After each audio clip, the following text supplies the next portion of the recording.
Unique New York. Unique New York. Hello, and welcome to Skinbag of Coffee, K084. I am your host, Philtron. Comedian Norm Macdonald said that you can tell the truth if you tell it with a sarcastic accent. I was listening to a bootleg set of Norm, and I heard an example of this. He said, "In my day, we had a crazy idea that there are only two genders. That's how small-minded we were." Or something like that. Or the LGBTQ letter people, I say all the letters.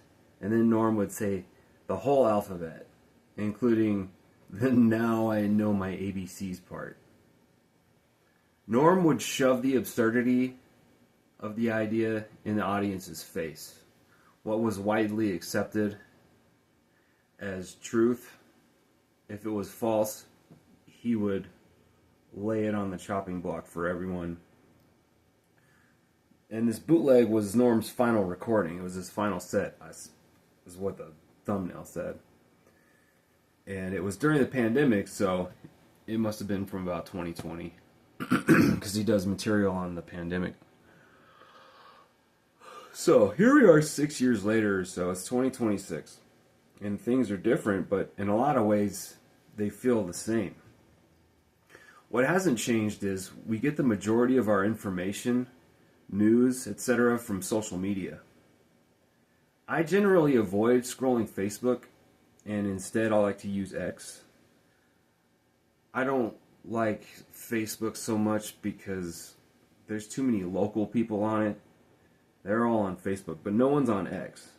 I live in Roswell, New Mexico, and I'm hearing secondhand from people who are scrolling Facebook that there's all sorts of drama. There's a local election coming up. People are tired of this homeless guy waving his dick around at women and children, coming up on people's Ring cameras and doing crazy shit he shouldn't be doing. And the guy's still wandering around. No one does shit about it. But no one wants to say anything about it. And on Facebook, on the candidates group or page, you got guys posting fat girl, skinny girl memes. Just a farm engagement. And this has nothing to do with the actual issues.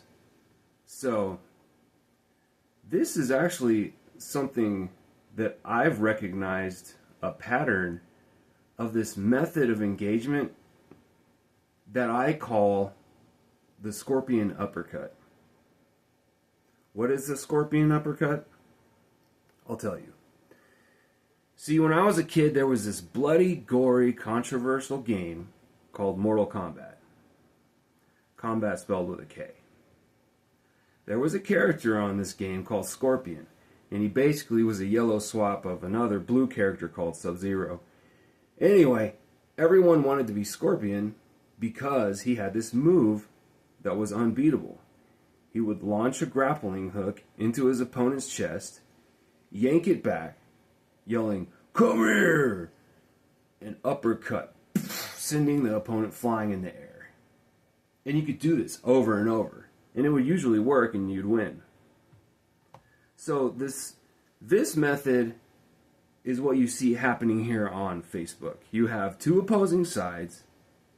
One side uses the uppercut, the scorpion uppercut, the cheap move that works every time. Is it fair?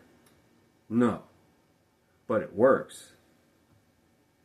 The social media equivalent of the scorpion uppercut comes in three parts.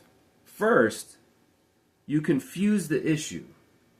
Bring up something that has no bearing on the actual matter at hand.